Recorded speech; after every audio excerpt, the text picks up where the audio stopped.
ప్రభువా, మరణమైన జీవమైన ఎత్తైన లోతైన దేవదూతలైన ప్రధానులైన ఉన్నవైనా రాబోవును అయినా నీ ప్రేమ నుండి నన్ను వేరు చేయలేవు. చప్పట్లు కూడా దేవుని మహిమపరచండి.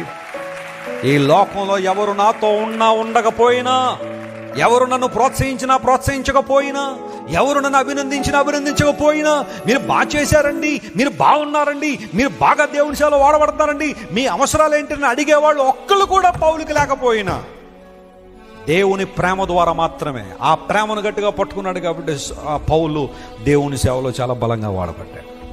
కొన్నిసార్లు మనుషులు పైపై వాగ్దానాలు నీకు చేయొచ్చు, జీవితాంతం నీతో ఉంటానని, జీవితాంతం ఉంటామని చాలామంది చెప్పొచ్చు నీ జీవితంలో. అది ఆశ్చర్యపడేంత విషయం ఏం కాదు. వాళ్ళు వదిలేసి వెళ్ళిపోయినా అది కూడా ఆశ్చర్యపడే విషయం కాదు.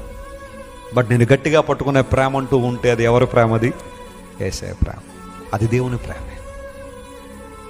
మనుషుల ప్రేమలకు అవధులున్నాయి, మనుషుల ప్రేమలకు షరతులున్నాయి, మనుషుల ప్రేమకు హద్దులున్నాయి. కానీ దేవుని ప్రేమకు ఏముండదో, హద్దులుండవు. దేవుని ప్రేమ గొప్పదని నువ్వు తెలుసుకున్న రోజున, ఆ ప్రేమ నిన్ను విడిచిపెట్టదని తెలుసుకున్న రోజున, ఆ ప్రేమ నిన్ను నిలబెట్టే ప్రేమను నువ్వు తెలుసుకున్న రోజున, నీకోసం ప్రాణం పెట్టిన దేవుడు నువ్వు నిత్యరాజ్యంలో విహరించాలని నీకోసం కలువరి శిలను, కఠోరమైన శిలను కౌగలించుకున్న యేసయ్య ప్రేమ నువ్వు తెలుసుకున్న రోజున ఈ లోకసమైన ప్రేమలు వెంబడి నువ్వు పడవు.